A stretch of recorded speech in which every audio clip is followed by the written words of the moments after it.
ವೇದಿಕೆ ಮೇಲೆ ಆಸೀನರಾಗಿರ್ತಕ್ಕಂಥ ನನ್ನ ಸ್ನೇಹಿತರು, ಆತ್ಮೀಯ ಸ್ನೇಹಿತರಾಗಿರ್ತಕ್ಕಂಥ ಹಾಗೂ ಕ್ಯೂಡೋಸ್ ITI ಕಾಲೇಜಿನ ಪ್ರಾಚಾರ್ಯರಾಗಿರ್ತಕ್ಕಂಥ ಶ್ರೀ ಸಂತೋಷ್ ಸರ್ ಅವರೇ, ಹಾಗೂ ಶ್ರೀ ವಿಶ್ವೇಶ್ವರಯ್ಯ ಪ್ರೈವೇಟ್ ITI ಬಸಪಟ್ಟಣದ ಪ್ರಾಚಾರ್ಯರಾಗಿರ್ತಕ್ಕಂಥ ಶ್ರೀ ಶೇಖರ್ ಸರ್ ಅವರೇ, ಹಾಗೂ ನನ್ನ ಸಹೋದ್ಯೋಗಿ ಆಗಿರ್ತಕ್ಕಂಥ ಶ್ರೀಮತಿ ಅಶ್ವಿನಿ ಮೇಡಮ್ ಅವರೇ, ಹಾಗೂ ನನ್ನ ನಲ್ಮೆಯ ಆತ್ಮೀಯ ಅನ್ನದಾತ ವಿದ್ಯಾರ್ಥಿ ದೇವರುಗಳೇ, ವಿಶೇಷವಾಗಿ ಇವತ್ತು ನಾನು ಸೆಕೆಂಡ್ ಇಯರ್ನ ಒಂದು 2ನೇ ವರ್ಷದ ತರಬೇತಿದಾರರಲ್ಲಿ ಕಂಗಳಲ್ಲಿ ಏನು ನೋಡ್ತಾ ಇದ್ದೀನಿ ಅಂತಂದರೆ, ಏನೋ ಒಂದು ಹೊಸತನ ನೋಡ್ತಾ ಇದ್ದೀನಿ. ಅಂದರೆ ಖುಷಿ ಆಗ್ತಾಯಿದೆ.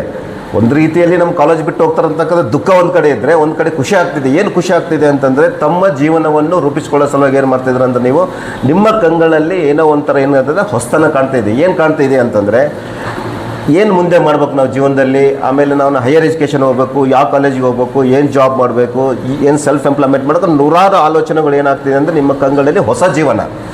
ಈ ವಾರ ಮುಗಿತು ITI ನಿಮ್ಮದು. ನಿಮ್ಮ ನೆಕ್ಸ್ಟ್ ಡೇನೇ ಏನಾಗುತ್ತೆ ಅಂದರೆ ನಿಮ್ಮದು ಹೊಸ ಜೀವನ ಸ್ಟಾರ್ಟ್ ಆಗುತ್ತೆ, ಹೊಸ ಓಡಾಟ ಸ್ಟಾರ್ಟ್ ಆಗುತ್ತೆ, ಹೊಸ ಥರ ನಡವಳಿಕೆಗಳು ಸ್ಟಾರ್ಟ್ ಆಗುತ್ತೆ. ನಿಮ್ಮಲ್ಲಿ ಪ್ರತಿಯೊಂದು ಏನಾಗುತ್ತೆ ಅಂದರೆ ನಿಮ್ಮಲ್ಲಿ ಚೇಂಜ್ ಆಗುತ್ತೆ. ಏನು ಮಾಡಬೇಕು ಏನಿಲ್ಲ ಅಂತ. ವಿಶೇಷವಾಗಿ ನಮ್ಮ ಸ್ಕಿಲ್ ಇಂಡಿಯಾ ಅಥವಾ ನಾವೇನಂತೀವಲ್ಲ, ನಮ್ಮದು ಡೈರೆಕ್ಟರ್ ಆಫ್ ಎಂಪ್ಲಾಯ್ಮೆಂಟ್ ಆ್ಯಂಡ್ ಟ್ರೈನಿಂಗಲ್ಲಿ ITI ಏನು ಬರುತ್ತಲ್ಲ, ಈ ಒಂದು ಸ್ಕಿಲ್ ಏನಿದೆ ಅಂತಂದರೆ ಎಲ್ಲ ಪದವಿಗಿಂತ ಇದು ಭಾಳ ಇಂಪಾರ್ಟೆಂಟ್ ಹೇಳ್ತೀನಿ ನಾನು. BA BCom ಅಥವಾ ಇನ್ನು BCA GCA ಮಾಡ್ಕೊಂಡ್ರಲ್ಲ ಒಂದು ಕ್ವಶನ್ ಮಾರ್ಕ್ ಇರುತ್ತೆ. ನಾನು ಮುಂದೆ ಏನು ಮಾಡಬೇಕು, ಎಲ್ಲೇ ನೌಕರಿ ಹೋಗ್ಬೇಕಂತಕ್ಕಂಥ ಒಂದು ಕ್ವಶನ್ ಮಾರ್ಕ್ ಪ್ರತಿಯೊಬ್ಬರಲ್ಲಿರ್ತಕ್ಕಂಥ ಒಂದು ವಿಚಾರ. ಅದೆಲ್ಲ ನಿಮಗೆಲ್ಲ ಗೊತ್ತಿದೆ. ಸಾಕಷ್ಟು ಜನ PUC ಆದವರು, ಡಿಗ್ರಿ ಆದವರು ಸಮೇತ ಇವತ್ತು ITI ಕಡೆ ಮುಖ ಮಾಡ್ಕೊಂಡು ಬರ್ತಾ ಇರ್ತಕ್ಕಂಥದ್ದು ನಾವೆಲ್ಲ ನೋಡ್ತಾ ಇದ್ದೀವಿ.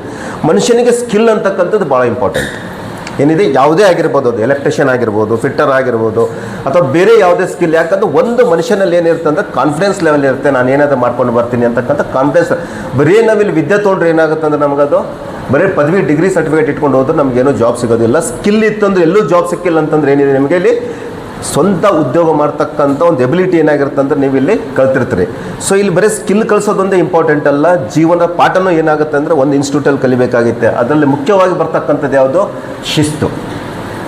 ಮುಖ್ಯವಾಗಿ ಬರ್ತಕ್ಕಂಥದ್ದು ಯಾವುದು, ಒಂದು ಸಮಯ ಪ್ರಜ್ಞೆ, ಒಂದು ಶಿಸ್ತು. ಶಿಸ್ತು ಅಂದ ತಕ್ಷಣ ಎಲ್ಲ ಬರುತ್ತಲ್ಲ, ಸಮಯ ಪ್ರಜ್ಞೆ ಬರುತ್ತಾ, ನಮ್ಮಲ್ಲಿ ಯೂನಿಫಾರ್ಮ್ಸ್ ಬರುತ್ತಾ, ಟೈಮ್ ಸೆನ್ಸ್, ಪ್ರತಿಯೊಂದು ಏನಾಗುತ್ತೆ ಅಂದರೆ ಒಂದು ಶಿಸ್ತಲ್ಲಿ ಏನಾಗುತ್ತೆ ಅಂದರೆ ನಮ್ಗೆ ಇನ್ಕ್ಲೂಡ್ ಆಗುತ್ತೆ. ಅದು ಭಾಳ ಇಂಪಾರ್ಟೆಂಟ್. ಯಾಕೆ ಈ ಮಾತು ಹೇಳ್ತಿದ್ದೀನಿ ಅಂತಂದರೆ, ನೀವೇನೋ ಸುಳ್ಳು ಹೇಳ್ಬೋದು, ಏನೋ ಹೇಳ್ಬೋದು. ನಾನು ಯಾವಾಗಲೂ ಅಂತಿರ್ತೀನಿ, ಒಬ್ಬ ಶಿಕ್ಷಕರಿಗೆ, ಒಬ್ಬ ತಂದೆ ತಾಯಿಗೆ ನೀವೇನೋ ಸುಳ್ಳು ಹೇಳ್ತಾ ಇದ್ದೀರಿ ಅಂತಂದರೆ ಅದು ಅವ್ರಿಗೆ ಮಾಡಿರ್ತಕ್ಕಂಥ ಮೋಸ ಅಲ್ಲ. ಯಾರಿಗೆ ಮಾಡಿರ್ತಕ್ಕಂಥ ಮೋಸ ಅದು? ನಿಮಗೆ ನೀವೇ ಮಾಡ್ಕೊಂಡಿರ್ತಕ್ಕಂಥ ಮೋಸ. ಅದು ನೀವು ದೊಡ್ಡರಾದ್ಮೇಲೆ ಗೊತ್ತಾಗುತ್ತೆ. ನಾನು ಪದೇ ಪದೇ ಮಾತು ನಿಮ್ಮ ಕ್ಲಾಸಲ್ಲಿ ನಾನು ಹೇಳ್ತಾನೆ ಇರ್ತಿರ್ತೀನಿ ನಾನು. ಯಾಕೆ ಅಂತಂದರೆ ಮುಂದಿನ ಜೀವನದಲ್ಲಿ ಏನಾಗುತ್ತೆ, ಹೇಗೆ ಅಡವಳಿಕೆಗಳು ಬರುತ್ತೆ, ಏನು ಸಮಸ್ಯೆಗಳು ಬರುತ್ತೆ, ಯಾವ ರೀತಿ ನಾವು ಅದನ್ನು ಎದುರಿಸ್ಕೋಬೇಕು. ಯಾಕಂದರೆ ಇಟ್ ಈಸ್ ಟ್ರೂಲಿ ಪ್ರಾಕ್ಟಿಕಲ್. ನೀವು ಈ ಒಂದು ವಾರ 15-20 ದಿನ ಅಷ್ಟೇ ನೀವು ಫ್ರೀಡಮ್. ಇದು ಸರಿಯಾಗಿ ಕೇಳಿ ನಾನು ಹೇಳೋದು, 15-20 ದಿನ ಮತ್ತು ಫ್ರೀಡಮ್. ನೆಕ್ಸ್ಟ್ ಡೇ ಏನಾಗುತ್ತೆ ಅಂತ ಪ್ರತಿಯೊಂದು ಸೆಂಡ್ ಆಫ್ ಪಾರ್ಟಿಯಲ್ಲಿ ನಾನು ಹೇಳ್ತೀನಿ, ನಿಮ್ಮ ಮನೆಯಲ್ಲಿ ಒಂದು ವಾರ 10 ದಿನ 15 ದಿನ ಪ್ರೀತಿ ವಿಶ್ವಾಸ ತೋರಿಸ್ತಾರೆ. ನೆಕ್ಸ್ಟ್ ಡೇ ಏನಾಗುತ್ತೆ ಅಂದರೆ ಪ್ರೀತಿ ವಿಶ್ವಾಸ ಕಡಿಮೆ ಹಾಕೊಂಡು ಬರುತ್ತೆ, ಊಟದಲ್ಲಿ ಐಟಮ್ಸ್ ಕಡಿಮೆ ಹಾಕೊಂಡು ಬರುತ್ತೆ, ಬೈಗಳು ಏನಾಗುತ್ತೆ ಜಾಸ್ತಿ ಆಗುತ್ತೆ. ಅದು ಯಾವ ಸಂದರ್ಭದಲ್ಲಿ ಬೈಗಳು ಜಾಸ್ತಿ ಆಗುತ್ತೆ ಅಂದರೆ ಸ್ಪೆಷಲಿ ಊಟಕ್ಕಂತ ಬೈಗಳು ಜಾಸ್ತಿ ಆಗುತ್ತೆ ಅಂತ ಚಾಚು ತಪ್ಪದೆ ಹೇಳ್ತಕ್ಕಂಥ ಒಂದು ಮಾತು ನೀವು ಆಲ್ರೆಡಿ ಕೇಳಿರ್ತೀರಿ ಮಾತನ್ನು. ಸೊ ಜೀವನ ಹೆಂಗಿರುತ್ತೆ, ನಾವು ಒಂದು ಬೆಳವಣಿಗೆ ಆಗಬೇಕು ನಮ್ಮ ಜೀವನದಲ್ಲಿ, ಯಾವ ಥರ ಸವಾಲುಗಳು ಎದುರಿಸ್ಕೋಬೇಕಂತಕ್ಕಂಥ ಬಗ್ಗೆ ಒಂದು ಸಣ್ಣದೊಂದು ವಿಚಾರ ನಿಮ್ಮಲ್ಲಿ ಹಂಚ್ಕೋಬೋದಾ? ಪೇಷನ್ಸ್ ಇದೆನಾ? ಹಸಿವಾಗಿದೆನಾ? Yes, okay. ಒಂದು ನಿಮ್ಮಲ್ಲಿ ಇದೆಲ್ಲ ಪ್ರಚಲಿತದಲ್ಲಿರ್ತಕ್ಕಂಥ ಒಂದು ವಿಷಯ ಇದೆ, ಎಲ್ಲರಿಗೂ ಗೊತ್ತಿರ್ತಕ್ಕಂಥ ಒಂದು ವಿಚಾರ. ಕೇಳಿರ್ಬೋದು ನೀವು ಮೋಸ್ಟ್ಲಿ. ಈ ಸಮಯ ಸಂದರ್ಭ ಇರೋದ್ರಿಂದ ನಾನು ಆ ಮಾತನ್ನು ನಿಮ್ಮಲ್ಲಿ ಹೇಳ್ಕೊಳಕ್ಕೆ ಇಚ್ಛೆಪಡ್ತೇನೆ. ಅದೇನಪ್ಪ ಅಂತಂದರೆ, ಒಂದು ಬಂದರಿನಲ್ಲಿ, ಬಂದರ ಅಂದ್ರೆ ನಿಮ್ಗೆ ಗೊತ್ತಲ್ಲ, ಬಂದರ ಅಂತ ಹಡ್ಕೊಂಡಿರ್ತಕ್ಕಂಥ ಫುಲ್ಲು ಸಂಭ್ರಮದ ಆಚರಣೆ ಇರ್ತೈತೆ. ಅಲ್ಲಿ ಭಾಳ ಸಂಭ್ರಮಣೆ ಇರ್ತೈತಿ. ಏನಂತಂದರೆ, ದೂರ ದೇಶದಲ್ಲಿ ಸಾಕಷ್ಟು ಏನಿದೆ ಅಂದರೆ ನಮಗಲ್ಲಿ ವಜ್ರ ವೈಢೂರ್ಯಗಳು ಸಾಕಷ್ಟು ಏನು ಸಿಗುತ್ತೆ ನಮಗಲ್ಲಿ, ನಮಗೆ ಜೀವನಕ್ಕೆ ಬೇಕಾಗಿರ್ತಕ್ಕಂಥ ಎಲ್ಲ ವಸ್ತುಗಳು, ಬಂಗಾರ ಬೆಳ್ಳಿ ಸಂಪದ್ಭರಿತವಾಗಿರ್ತಕ್ಕಂಥ ಒಂದು ದೇಶದ ಒಂದು ಸ್ಥಾನ ಇದೆ.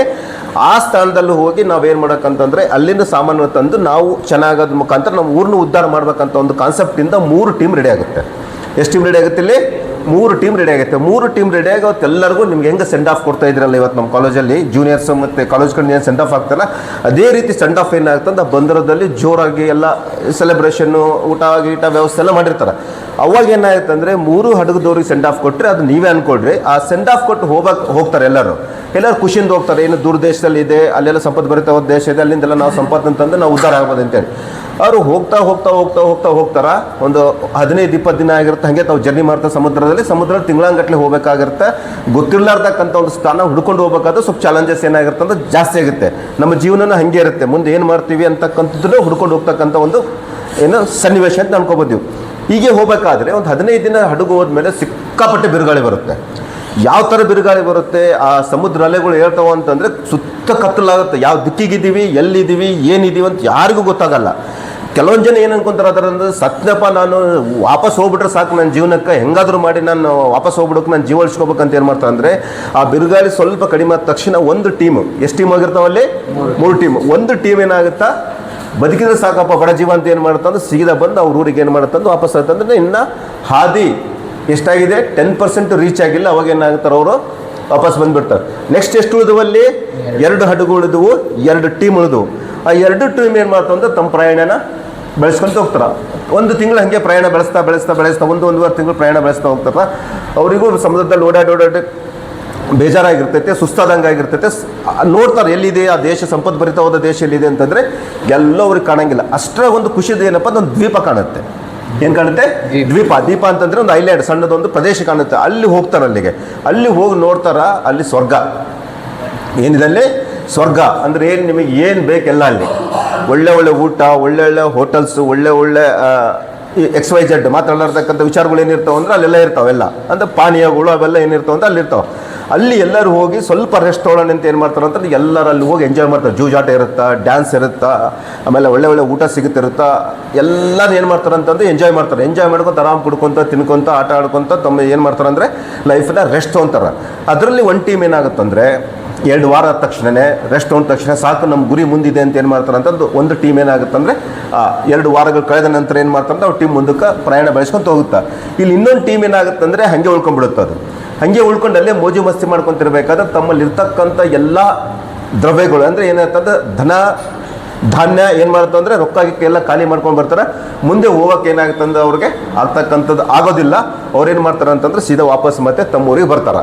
ಸೊ ನೆಕ್ಸ್ಟ್ ಏನಾಗ್ತಿದೆ, ಉಳ್ಕೊಂಡಿರೋದು ಒಂದು ಟೀಮ್ ಏನಾಗುತ್ತಂದರೆ ತನ್ನ ಸಾಧನೆ ಗುರಿಯತ್ತ ಏನು ಮಾಡ್ತಾರೆ ಅಂತಂದರೆ ಕಂಪ್ಲೀಟ್ ಅದು ಎಲ್ಲೂ ಎಂಥ ಕಷ್ಟ ಸಂದರ್ಭ ಬಂದ್ರೂ ಅವ್ರೇನು ಮಾಡ್ತಾರೆ ಅಂತಂದರೆ, please sir welcome, Shri Katte Basaveshwara private ITI college ಕಂಪ್ಲಿಯ ಪ್ರಾಚಾರ್ಯರು. ಸೊ ಒಂದು ಸಂತೋಷದ ವಿಷಯ ಏನಪ್ಪ ಅಂತಂದರೆ, ಎಲ್ಲ ITIದವರು ITIನ ಒಂದು ಸ್ವಲ್ಪ ಕೆಳಮಟ್ಟದಲ್ಲಿ ನೋಡ್ತಾ ಇದ್ದಾರೆ. ಬಟ್ ITI ಎಂದೂ ಕೆಳಮಟ್ಟದಲ್ಲಿಲ್ಲ. ITI ಹೋಗ್ಲೇನಿದೆ ಅಂದರೆ ನಾವು ಟಾಪ್ ಇದ್ದೀವಿ. ಎಂಥ ಸಾಫ್ಟ್ವೇರ್ ಕಂಪ್ನಿ ಇರ್ಬೋದು, ಎಂಥ ಡಾಕ್ಟರ್ ಇರ್ಬೋದು, ಎಂಥ ಸೈಂಟಿಸ್ಟ್ ಇರ್ಬೋದು, ಏನೇ ಇದ್ರೂ ಅಲ್ಲಿ ಏನೇನೋ ಪ್ರಾಬ್ಲಮ್ ಆಯ್ತಂದ್ರೆ ರಿಪೇರಿ ಮಾಡೋನು ಯಾರು? ITI ಹುಡುಗರೇ ಬೇಕು. ವಿತೌಟ್ ಕರೆಂಟ್ ಡಾಕ್ಟರ್ ಕೆಲಸ ಮಾಡಲ್ಲ, ವಿತೌಟ್ ಕರೆಂಟ್ ಬಸ್ಸು ಕೆಲಸ ಮಾಡಲ್ಲ, ವಿತೌಟ್ ಅಂದರೆ ನಾಟ್ ಓನ್ಲಿ ಎಲೆಕ್ಟ್ರಿಷಿಯನ್, ಎಲ್ಲ ಟ್ರೇಡ್ಗಳು ಏನಾಗುತ್ತೆ ಅಂದ್ರೆ ಎಷ್ಟು ಇಂಪಾರ್ಟೆಂಟ್ ಇದೆ. ಆ ಒಂದು ಹುಡುಗರಿಗೆ ಒಂದು ಧೈರ್ಯವನ್ನು ತುಂಬತಕ್ಕಂಥ, ಸ್ಥೈರ್ಯವನ್ನು ತುಂಬತಕ್ಕಂಥ, ತಮ್ಮ ಜೀವನದಲ್ಲಿ ಹೇಗೆ ನಡ್ಕೊಳ್ಬೇಕಂತ ವಿಚಾರವಾಗಿ ಸತತ ಒಂದು 4-5 ತಿಂಗಳು ಶ್ರಮಪಟ್ಟು ಸ್ಪೆಷಲ್ಲಾಗಿ ITI ವಿದ್ಯಾರ್ಥಿಗಳ ಸಲುವಾಗಿ ಕೌಶಲ್ಯಂ ಜೀವನ ಬಲಂ ಒಂದು ಪುಸ್ತಕ ಬರೆದಾರೆ. ಅವ್ರಿಗೆ ಜೋರಾಗಿ ಚಪ್ಪಾಳೆ ಮೂಲಕ ಅವರಿಗೆ ಅಭಿನಂದನೆಗಳು.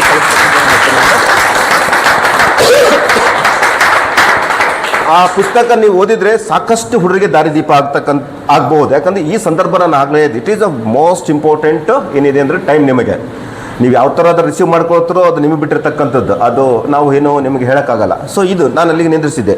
3ನೇ ಒಂದು ಹಡಗದವ್ರು ಏನಾಗಿತ್ತಂದರೆ ತಮ್ಮ ಸಾಧನೆಯತ್ತ, ತಮ್ಮ ಗುರಿಯತ್ತ ಏನು ಮಾಡ್ತಂದ್ರೆ ಪ್ರಯಾಣ ಬೆಳೆಸ್ಕೊಂತ ಹೋಗ್ತಾರೆ.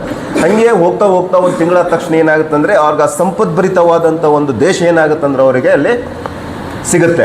ಅಲ್ಲಿ ಹೋಗ್ತಾರ, ಆರಾಮೊಂದು ವಾರ ರೆಸ್ಟ್ ತೊಗೊಂತಾರ. ಅಲ್ಲಿ ಇರ್ತಕ್ಕಂಥ ಎಲ್ಲ ಸಂಪದ್ಭರಿತ ತಮಗೇನು ಬೇಕು, ಊರಿಗೆ ಏನು ಬೇಕಂತಕ್ಕಂಥ ಎಲ್ಲ ಸಾಮಾನುಗಳನ್ನ ಏನು ಮಾಡ್ತಾರೆ ಅಂದರೆ ಹಡಗಿನಲ್ಲಿ ಹಾಕೊಂಡು ಏನು ಮಾಡ್ತಾರೆ ತಮ್ಮ ಊರ ಕಡೆ ವಾಪಸ್ ಬರುತ್ತಾ. ಅವರು ಬರೋ ವಿಚಾರ ಗೊತ್ತಾಗಿ ಇಷ್ಟು ಸೆಲೆಬ್ರೇಷನ್ ಮಾಡ್ತಾರೆ, ಇಷ್ಟು ಸ್ವಾಗತ ಸಿಗುತ್ತಂದ್ರೆ ಅವರಿಗೆ ಅವ್ರು ಎಂದೂ ಊಹೆ ಮಾಡಿರಲಿಲ್ಲ. ಅಷ್ಟು ಒಂದು ರೆಸ್ಪೆಕ್ಟು ಮತ್ತು ಅಷ್ಟು ಒಂದು ಸಂಭ್ರಮಾಚರಣೆ ಏನಿರ್ತಂದ್ರೆ ಆ ಊರಲ್ಲಿ ಇರ್ತಾ ಅವ್ರಿಗೆ ಅಷ್ಟು ಗೌರವ ಕೊಟ್ಟು ಸನ್ಮಾನ ಕೊಟ್ಟು ಎಲ್ಲ ಮಾಡ್ತಾರೆ. ಇದನ್ನು ನಿಮಗೆ ಏನು ಅರ್ಥ ಆಗುತ್ತೆ ಇಲ್ಲಿ ನೋಡ್ರಿ. ಫಸ್ಟ್ ಹಡಗದವ್ರು ಏನಾಯ್ತು ಅಂದರೆ ಹಿಂಗೆ ಎದುರು ಬಂದುಬಿಟ್ರೆ ಯಾರು ಕೇರ್ ಮಾಡ್ತಿದ್ದಿಲ್ಲ. ಅಂದ್ರೆ ಅವ್ರು ನೋಡು ಇವ್ರು ಇದರ ಹಡಗದವ್ರು ಹೋಗಿದ್ರು ಕಾಂಪಿಟೇಷನ್ಗೆ ಹೋಗಿದ್ರು ಅಂತೇಳಿ ಯಾರು ಅದನ್ನ ಕೇರು ಅದು ನೆನಪು ಇರಂಗಿಲ್ಲ ಯಾರಿಗೂ. ಎರಡನೇ ಹಡಗದವ್ರು ಬಂದ್ರು ಜನ, ಅವ್ರು ಏನಂಗೆ ಎದುರಾಗ್ಬಿಟ್ರೆ ತಿರಸ್ಕಾರದಿಂದ ನೋಡ್ತಿದ್ರು, ಅವ್ರು ನೋಡಾರ್ದಂಗೆ ಹೋಗ್ತಿದ್ರು. ಅದೇ ಮೂರನೇ ಹಡಗದವ್ರು ಎಲ್ಲನ ಕಂಡ್ರೆ ಅವ್ರಿಗೆ ಏನು ಮಾಡ್ತಿದ್ದ ಅಂದ್ರೆ ವಿಶೇಷ ಗೌರವದಿಂದ ಅವ್ರಿಗೆ ಏನು ಮಾಡ್ತದಂದ್ರೆ ಟ್ರೀಟ್ ಮಾಡ್ತಾ ಇದ್ರು. ಇದರಿಂದ ನಿಮ್ಗೆ ಭಾಳ ಚೆನ್ನಾಗಿ ಅರ್ಥ ಆಗಿರ್ಬೇಕು ಅನ್ಸದ್ ನಾನು ಏನು ವಿಷಯ ಅಂತೇಳಿ. ಅಂದರೆ ನಾವು ಸಾಧನೆ ಇದ್ದರೆ, ನಮ್ಮಲ್ಲಿ ದುಡ್ಡಿದ್ರೆ ಮಾತ್ರ ಏನಾಗುತ್ತೆ ಅಂದ್ರೆ ನಮ್ಮ ರೆಸ್ಪೆಕ್ಟ್ ಇರುತ್ತೆ. ವಿತೌಟ್ ದುಡ್ಡು ನಾವೆಂಥ ಬುದ್ಧಿವಂತರು ಶಕ್ತಿವಂತರು ಏನಿದ್ರೆ ಏನಾಗುತ್ತೆ ನಮಗೆ ಯಾವುದೇ ರೀತಿಯಾದ ರೆಸ್ಪೆಕ್ಟ್ ಸಿಗೋದಿಲ್ಲ. ನಮ್ಮ ಜೀವನ ಮುಂದೆ ಏನಾಗಿದೆ ಅಂದರೆ ಈಗ ಶುರು ಆಗ್ತಾ ಇದೆ, ಇಷ್ಟು ದಿನ ಆಗಿದ್ದು ಏನೂ ಅಲ್ಲ. ಆ ನಮ್ಮ ಸಾಧನೆ, ನಮ್ಮ ಗುರಿ ಏನಿದೆ ಅಂತಂದ್ರೆ ಎಂಥ ಬಿರುಗಾಳಿ ಸುನಾಮಿ ಬಂದ್ರೆ ಸಮೇತ ಅದನ್ನು ನಾವು ಎದುರಿಸಿ ನಮ್ಮ ಜೀವನವನ್ನು ಗುರಿ ಕಡೆ ಏನು ಮಾಡಬೇಕಾಗುತ್ತೆ ಅಂದ್ರೆ ನಾವು ಸಾಧನೆ ಮಾಡ್ತಕ್ಕಂಥ ಅನಿವಾರ್ಯತೆ ಇದೆ. ಆಮೇಲೆ ಸಾಧನೆ ಮಾಡಲೇಬೇಕಾದಂಥ ಒಂದು ಪರಿಸ್ಥಿತಿ ಏನು ಮಾಡ್ಬೇಕಂದ್ರೆ ನೀವು ಅದನ್ನು ಬಂದಿರತಕ್ಕಂಥ ಎಲ್ಲ ತೊಂದರೆಗಳನ್ನ ಎದುರಿಸಿ ನೀವು ಆ ಜೀವನವನ್ನು ಸಾಧನೆ ಮಾಡಬೇಕು. ಅದು ಹೈಯರ್ ಎಜುಕೇಷನ್ ಆಗಿರ್ಬೋದು, ಅಥವಾ ಜಾಬ್ ಆಗಿರ್ಬೋದು, ಅಥವಾ ಸೆಲ್ಫ್ ಎಂಪ್ಲಾಯ್ಮೆಂಟ್ ಆಗಿರ್ಬೋದು, ಏನೇ ಆಗಿರ್ಬೋದು, ನಿಮ್ಮ ಕನಸುಗಳಾಗಿರ್ಬೋದು, ಅದನ್ನೆಲ್ಲ ಸಾಧನೆ ಮಾಡಬೇಕಾದ್ರೆ ನಮಗೆ ಅಡೆತಡೆ ಖಂಡಿತ ಬಂದೇ ಬರ್ತಾವ.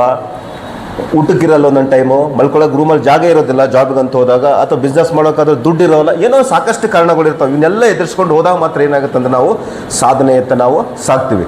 ಇನ್ನೊಂದು ಭಾಳ ಇಂಪಾರ್ಟೆಂಟ್ ವಿಷಯ, ನಾನು ಯಾವುದೋ ಒಂದು ಕೆಲಸಕ್ಕೆ ಯಾವುದೋ ಗ್ರಾಮಕ್ಕೆ ಹೋದಾಗ ನೀವೇನೇ ಸಾಧನೆ ಮಾಡಿರ್ಬೋದು, ಎಷ್ಟೇ ಮಾಡಿರ್ಬೋದು, ಏನು ಮಾಡಿದ್ರು ಫೈನಲ್ ಇತ್ತೀಚಿನ ದಿನಗಳಲ್ಲಿ ನಾನು ನೋಡಿರ್ತಕ್ಕಂಥದ್ದು, ಸ್ವಂತ ನನ್ನ ಅನುಭವಕ್ಕೆ ಬಂದಿರತಕ್ಕಂಥದ್ದು, ನನ್ನ ಮುಂದೆ ಕಣ್ಣಿಟ್ಟಿರ್ತಕ್ಕಂಥ ಕೆಲವೊಂದು ತಂದೆ ತಾಯಿನ ನಾನು ನೋಡಿರ್ತಕ್ಕಂಥದ್ದು ಒಂದು ಎಕ್ಸಾಂಪಲ್ ನಿಮ್ಮಲ್ಲಿ ಹಂಚ್ಕೊತೀನಿ. ತಂದೆ ತಾಯಿ ಎಷ್ಟು ಇಂಪಾರ್ಟೆನ್ಸ್ ಇರುತ್ತೆ ನಮ್ಮ ಜೀವನದಲ್ಲಿ ಅಂತಂದರೆ, ಒಂದು ಮಾತಿದೆ, 100 ಉಪಾಧ್ಯಾಯರು ಸೇರಿದರೆ ಒಬ್ಬ ಅಧ್ಯಾಪಕ ಆಗ್ತಾನಂತ, 100 ಅಧ್ಯಾಪಕರು ಸೇರಿದರೆ ಒಬ್ಬ ತಂದೆ ಆಗ್ತಾನಂತ, 100 ತಂದೆಗಳು ಸೇರಿದರೆ ಒಬ್ಬ ತಾಯಿ ಆಗ್ತಾಳಂತ. ಇದರ ಅರ್ಥ ನಿಮ್ಗೆ ಗೊತ್ತಾಗಿರಬೇಕು. ಏನಂತೆ 100 ತಂದೆಗಳು ಸೇರಿದರೆ ಒಬ್ಬ ತಾಯಿ ಅಂದರೆ ತಾಯಿ ಅಷ್ಟೇ ಇಂಪಾರ್ಟೆಂಟು, ತಂದೆ ಅಷ್ಟೇ ಇಂಪಾರ್ಟೆಂಟ್. ಇಷ್ಟು ನಮ್ಮ ಜೀವನ ಸಲುವಾಗಿ ಸ್ಯಾಕ್ರಿಫೈ ಮಾಡ್ತಿರ್ತಾರಂತಂದರೆ, ಒಂದು ಬಟ್ಟೆ ತೊಗೋಬೇಕಾದ್ರೂ ಯೋಚನೆ ಮಾಡ್ತಾರ, ಒಂದು ಚಪ್ಪಲಿ ತೊಗೋಬೇಕಾದ್ರೂ ಯೋಚನೆ ಮಾಡ್ತಾರ, ಒಂದು ವಾಚ್ ತೊಗೋಬೇಕಾದ್ರೂ ಏನನ್ನ ಮಾಡಬೇಕಾದ್ರೂ ಯೋಚನೆ ಮಾಡ್ತಾರೆ. ಇಲ್ಲ ಮಗ ಅದನ್ನ, ಮಗನ ಎಜುಕೇಷನ್ ಬೇಕು, ಮಗ ಒಳ್ಳೆ ಬಟ್ಟೆ ಹಾಕಬೇಕು, ಒಳ್ಳೆ ಚಪ್ಪಲಿ ಹಾಕೋಬೇಕು ಅಂತ ಹೇಳ್ತಾರೆ. ಬಟ್ ನಾನು ಅಲ್ಲಿ ನೋಡಿದಾಗ ಏನಾಗುತ್ತೆ ಅಂತಂದರೆ ಕಣ್ಣೀರು ಇಡ್ತಾ ಇದ್ದಾರ. ಮಕ್ಕಳು ಚೆನ್ನಾಗೇ ಇದ್ದಾರ, 4 ಜನ ಮಕ್ಕಳಿದಾರ, ಗಂಡು ಮಕ್ಕಳಿದಾರ, ಸೆಟ್ಲ್ ಆಗ್ಯಾರ, ಮನೆ ಕಟ್ಸ್ಕೊಂಡ್ರ, ಎಲ್ಲ ಕಟ್ಸ್ಕೊಂಡಾರ, 70 ವರ್ಷ ಬದುಕಿದ್ದಾನ, ನನ್ನ ದುಡಿದು ನಾನೇ ಬದುಕಬೇಕು ಸರ್ ಅಂತ ಹೇಳ್ತಾರೆ. ಅದು ವಿಡ ಒಂದು ಕಷ್ಟಕರವಾದಂಥ ಒಂದು ಇದನ್ನು ಮಾತ್ರ ಏನು ಮಾಡೋಕ್ಕಂತ ನೀವು ತರಬಾರ್ದು ಅಂತ ಹೇಳ್ತೀನಿ ನಾನು. ನೋಡ್ರಿ ತಾಯಿ ಹೆಂಗಿರುತ್ತಂದ್ರೆ, ಭಾಳ ಜನ ಅಂತಾರ ನಿಮ್ಗೇನು ಹುಡ್ಸಂತ ಹೇಳಿದ್ರ ಅಂತ ಕ್ವಶನ್ ಕೇಳುತ್ತೆ. ಯಾರನ್ನ ಕೇಳಬೇಕಾದ್ರೆ ವಾದ ಮಾಡೋಕೆ ನಿಮಗೆ ಹುಡ್ಸಂತ ಕೇಳಿದ್ರ ಅಂತ ಹೇಳ್ತಾರೆ. ತಾಯಿ ನಿಮ್ಮನ್ನು ಹೆರಿಗೆ ಮಾಡೋಕ್ಕಾದ್ರೆ 9 ತಿಂಗಳು ಒತ್ತಿ ಬೀಳಬೇಕಾದ್ರೆ, ಡೆಲಿವರಿ ಆಗಬೇಕಾದಾಗ ಅನುಭವಿಸ್ತಕ್ಕಂಥ ನೋವು, ಈ ಮಗ ಸತ್ರ ಸಾಯಿಲಿ ನನಗೆ ಯಾಕೆ ಬೇಕಾಗಿತ್ತು ಅಂತ ಅಂದ್ಕೊಂಡ್ರೆ ಇಂದು ನೀವು ಭೂಮಿಯಲ್ಲಿ ಇರ್ತಿದ್ದಿಲ್ಲ. ನಿಜನೇ ತಾನೆ? ಅನ್ಕೊಂಡಿದ್ರೆ ಸಾಯಿಲ್ ಬಿಡ ಅನ್ಬೋದಾಗಿತ್ತಲ್ಲ ಅವತ್ತು. ನೀವೇನಂತ್ರಿ ಸತ್ರ ಸಾಯಿಲ್ ಬಿಡಿ, ಎಲ್ಲನೇ ಬೀಳಿ ಬಿಡಕ್ಕೆ ಅಂತ ಬರ್ಬೋದು. ನೀವು ಮಾಡ್ತಾರೆ ಅಂತಲ್ಲ, ಬಟ್ ಮುಂದಿನ ದಿನಗಳಲ್ಲಿ ಚೇಂಜ್ ಆಗ್ತಕ್ಕಂಥ. ಅದಕ್ಕೆ ಇಲ್ಲಿ ಒಂದು ಮಾತಿದೆ, ಏನು ಹೇಳ್ತಾರೆ ಅಂತಂದರೆ, ಮಗು ಡೆಲಿವರಿ ಆಗಬೇಕಾದ್ರೆ ಹೊಟ್ಟೆಗೆ ತಿರುಗಿ ಬಿದ್ದರೆ ಆ ಡೆಲಿವರಿ ಸಂದರ್ಭದಲ್ಲಿ ಮತ್ತು ಅದ್ರ ನೋವು 1-2 ವರ್ಷ ಇರ್ಬೋದಂತ. ಅದೇ ವಯಸ್ಸಿಗೆ ಬಂದಿರತಕ್ಕಂಥ ಮಗ ತಿರುಗಿ ಬಿದ್ದರೆ ಆ ತಾಯಿ ತನ್ನ ದುಃಖವನ್ನು ಸಹಿಸಿಕೊಳ್ಳಲು ಎಷ್ಟು ವರ್ಷಗಳು ಬೇಕಾಗುತ್ತೆ. ಅರ್ಥ ಮಾಡ್ಕೊಡ್ರಿ. ಇದು ಯಾವುದು ನಾನು ಸುಮ್ಮನೆ ಉತ್ಪ್ರೇಕ್ಷವಾಗಿ ಅಥವಾ ಭಾಷಣ ಮಾಡಬೇಕಾಗಿ ಹೇಳ್ತಕ್ಕಂಥದ್ದಲ್ಲ, ಖುದ್ದು ನನ್ನ ಅನುಭವಕ್ಕೆ ಬಂದಿರತಕ್ಕಂಥ ಒಂದು ವಿಚಾರ. ಈ ನಾವು ಹುಟ್ಟಿದ ಮೇಲೆ ಒಂದು ತಾಯಿ ಋಣ, ತಂದೆ ಋಣ, ಗುರು ಋಣ, ಭೂಮಿ ಋಣ, ಇದು ಮುಕ್ತರಾದರೆ ಎಲ್ಲ ಶ್ರೀಮಂತಕ್ಕಿಂತ ಜಾಸ್ತಿ ಆಗಿರ್ತಕ್ಕಂಥ ಒಂದು ಶ್ರೀಮಂತಿಕೆ ಇರುತ್ತೆ. ನಾವೇನು ಮಾಡ್ತೀವಿ ಅಂದರೆ, ತಂದೆ ತಾಯಿ ಏನೇ ಕೆಲಸ ಹೇಳಿದರೆ ಲೇಜಿನೆಸ್ ಮಾಡ್ತೀವಿ, ನೆಗ್ಲಿಜೆನ್ಸಿ ಮಾಡ್ತೀವಿ, ಅವ್ರಿಗೆ ರೆಸ್ಪಾನ್ಸ್ ಮಾಡೋದಿಲ್ಲ, ಅವ್ರು ಒಳ್ಳೇದು ಕೆಟ್ಟದ್ದು ವಿಚಾರ ಮಾಡಿ ಯಾಕೆ ಎದಕ್ಕೆ ಬೇಕು ಜೀವನನ? ಇದೇ ತಾನೆ ಅವರೆಲ್ಲ ನಾವಿದ್ದೀವ. ನಾನು ಹೇಳಿದ್ನಲ್ಲ, ಅವರು ನೋವು ಪಟ್ಟಾಗ ಇವ್ನು ಯಾಕೆ ಬೇಕು ನನಗಂದ್ಬಿಟ್ರೆ ಅವತ್ತೇ ಸತ್ತು ಹೋಗ್ಬಿಡ್ತಿದ್ರು, ನೀವು ಭೂಮಿ ಮೇಲೆ ಬರ್ತಿದ್ದಿಲ್ಲ. ಆ ಮಾತುಗಳು ಅವ್ರು ಕೇಳ್ತಕ್ಕಂಥ ಅವಶ್ಯಕತೆ ಇದ್ದಿಲ್ಲ. ಸೊ ಇಷ್ಟು ವಿಚಾರಗಳನ್ನು ಹೇಳುತ್ತಾ ಈ ಒಂದು ಸುಂದರವಾಗಿ ಈ ಒಂದು ಕಾರ್ಯಕ್ರಮವನ್ನು ಹಮ್ಮಿಕೊಂಡಿರ್ತಕ್ಕಂಥ ಈ ಕಿರಿಯ ತರಬೇತಿದಾರರಿಗೆ ನನ್ನ ಹೃತ್ಪೂರ್ವಕ ಧನ್ಯವಾದಗಳನ್ನು ಸಲ್ಲಿಸುತ್ತೇನೆ. ಹಾಗೂ ಇಲ್ಲಿ ಹೇಳಿರ್ತಕ್ಕಂಥ ವಿಚಾರಗಳನ್ನು ನೀವು ಸ್ವಲ್ಪ ಸೀರಿಯಸ್ ಆಗಿ ಇಟ್ಕೊಂಡು ನಿಮ್ಮ ಜೀವನದಲ್ಲಿ ಮುಂದೆ ನೀವು ಹೈಯರ್ ಎಜುಕೇಷನ್ ಮಾಡಿರಿ, ಜಾಬ್ ಮಾಡಿರಿ, ಸ್ವಂತ ಬಿಸ್ನೆಸ್ ಮಾಡಿರಿ, ಏನೇ ಮಾಡಿರಿ, ಅದನ್ನು ಅಳವಡಿಸಿಕೊಂಡು ನಿಮ್ಮ ಜೀವನ ಸುಂದರವಾಗಿದ್ದರೆ ಅದೇ ನೀವು ಕೊಟ್ಟಿರ್ತಕ್ಕಂಥ ಒಂದು ನಮ್ಮ ಗುರುಗಳಿಗೆ ಕಾಣಿಕೆ, ಅದೇ ನಮ್ಮ ದೊಡ್ಡ ಶ್ರೀಮಂತಿಕೆ. ನೀವೇನು ಬೆಳವಣಿಗೆ ಆದರೂ ನಾವೇ ನಿಮಗೆ ಯಾವುದೇ ರೀತಿಯಿಂದ ಏನು ಅಪೇಕ್ಷೆ ಇರಲ್ಲ. ಗುರುಗಳದ್ದು ನಿಮ್ಮ ಒಳ್ಳೇದಕ್ಕಾಗಿ ನಾವು ಬೈದಿರ್ಬೋದು, ನಿಮ್ಮ ಒಳ್ಳೇದಕ್ಕಾಗಿ ಬೆಳೆದಿರ್ಬೋದು. ಇನ್ನೊಂದು ವಿಶೇಷವಾಗಿ ನಾನು ನಿಮ್ಮಲ್ಲಿ ಹೇಳ್ಕೊಡ್ತಕ್ಕಂಥ ವಿಚಾರ ಏನಪ್ಪ ಅಂತಂದರೆ, ಈ 2 ವರ್ಷದ ಅವಧಿಯಲ್ಲಿ ಏನೇ ನಮ್ಮಿಂದ ತಪ್ಪಾಗಿದ್ದರೆ, ನೀವು ತಪ್ಪು ಮಾಡೋದಕ್ಕೆ ನಾವೇನಾದರೂ ಶಿಕ್ಷೆ ಕೊಟ್ಟಿದ್ದರೆ, ನಮ್ಮ ಶಿಕ್ಷಕ ವೃಂದದವರು ಹಾಗೂ ನನ್ನ ಪರವಾಗಿ ನಾನು ಎಲ್ಲರ ಪರವಾಗಿ ನಿಮಗೆ ಅನಿವಾರ್ಯವಾಗಿ ಗೊತ್ತಿರಲಾರ್ದಂಗೆ ತಪ್ಪು ಮಾಡ್ದಂಗೆ ಶಿಕ್ಷೆ ಕೊಟ್ಟು ಅವ್ರ ಪರವಾಗಿ ಎಲ್ಲರಿಗೂ ನಾನು ನಿಮ್ಮಲ್ಲಿ 2 ಕೈ ಮುಗಿದು ನಾನು ಕ್ಷಮೆಯನ್ನು ಕೇಳುತ್ತೇನೆ. ಸೊ ಈ ಒಂದು